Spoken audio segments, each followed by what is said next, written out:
Угроза вторжения нависает по всей границе с Россией. Петро Порошенко заявил, что возможность полномасштабной российской агрессии против Украины сохраняется вдоль всех границ со страной-агрессором, а также со стороны оккупированного Крыма и Приднестровского района Молдовы, который сейчас не контролируется Кишиневым.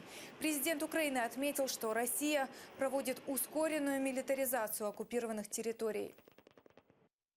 Загроза повномасштабної агресії з боку Російської Федерації нікуди не ділася.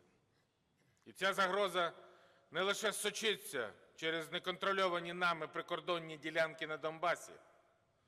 Вона нависає по всій лінії кордону з Російською Федерацією і навіть більше.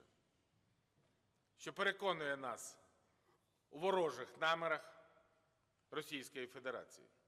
В безпосередній близькості до наших кордонів розгорнуті підрозділи російських Збройних сил чисельністю до 50 тисяч осіб, близько 470 танків, понад 1700 бойових броньованих машин, близько 390 артилерійських систем та 220 систем залпового вогню.